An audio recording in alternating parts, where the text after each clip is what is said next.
Namo tassa bhagavato arahato sama sambuddhassa. Sontihontu, salam cinta kasih sahabat Dhamma semua. Kadang-kadang kita pernah dengar ya kan, ada orang diganggu oleh makhluk halus, ada orang diapain sama makhluk halus. Oh, rumahnya begini, angker, gini, gelap, gini. Gimana sih cara menghadapi itu semua? Jadi dulu pernah ada 500 biku.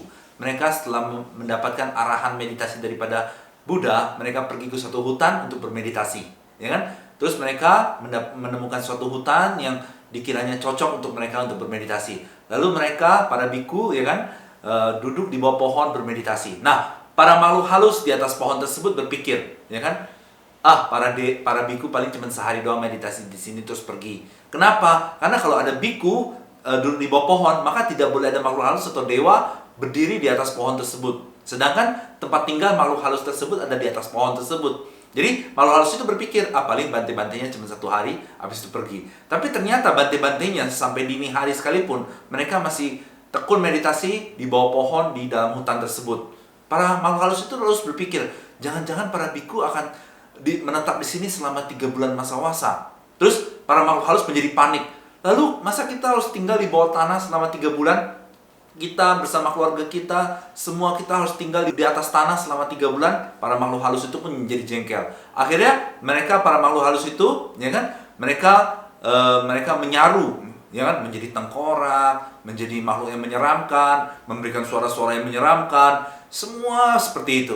Sebenarnya para bante-bantenya itu tidak takut sama sekali, tapi merasa terganggu karena mereka pengen fokus meditasi untuk mencapai tingkat kesucian arahat secepat mungkin. Lalu para bante-bante tersebut, mereka pulang ke wihara bertemu Buddha dan memberitahu tentang permasalahan ini. Lalu Buddha mengajarkan Karaniya Metta Sutta. Mungkin sebagian umat Buddhis sudah tahu apa itu Karaniya Metta Sutta, ya kan? Sutta tentang cinta kasih.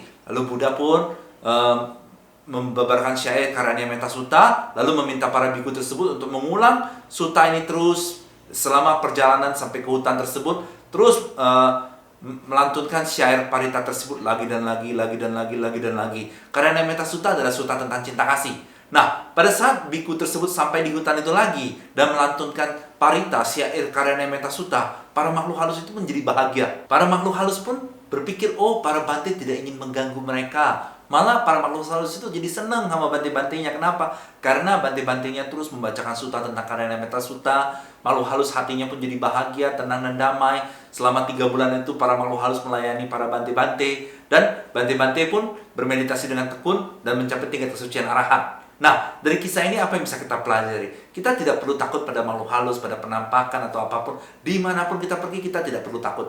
Bahkan di rumah yang sangat angker pun, kita tidak perlu takut. Atau di tempat yang sangat gelap atau gimana, kita nggak perlu takut. Jadi, kalau misalnya ya, kita pergi ke suatu tempat dan kita merasa kayak kurang nyaman, kita memancarkan cinta kasih. Kita harus memancarkan cinta kasih. Kita membaca Karana Metta Sutta, memancarkan cinta kasih lagi dan lagi. Demi apa? Supaya para makhluk halus atau para dewata di situ melindungi, ya kan? Para makhluk halus tidak menyakiti, tidak memberikan penampakan yang tidak menyenangkan dan lain-lain. Jadi dari cerita ini kita diajarkan bahwa kita harus rajin membaca Karana Metta Sutta dan selalu memancarkan cinta kasih.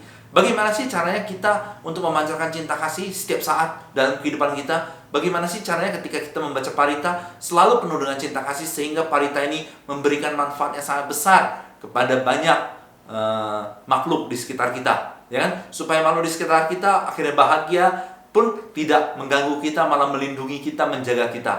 Caranya adalah sahabat Dhamma bisa ikut bergabung dalam kelas pelatihan pikiran, kelas meditasi cinta kasih setiap hari Selasa dan Jumat jam 7 malam sampai selesai. Nanti sahabat Dhamma tinggal SMS aja ke admin. Nah, ini nomornya nih, nomor admin, ya kan? Tinggal di SMS, nanti admin akan memberitahu caranya. Sahabat Dhamma juga bisa minta sama adminnya, saya minta dikirimin buku parita dong, buku parita Karana Metta Sutta, buku parita, nanti admin akan mengirimnya. Oke, sahabat Dhamma, semoga kita terus bertumbuh dalam cinta kasih, kita terus berkembang dalam Dhamma. Semoga semua makhluk berbahagia. Sadu, sadu, sadu.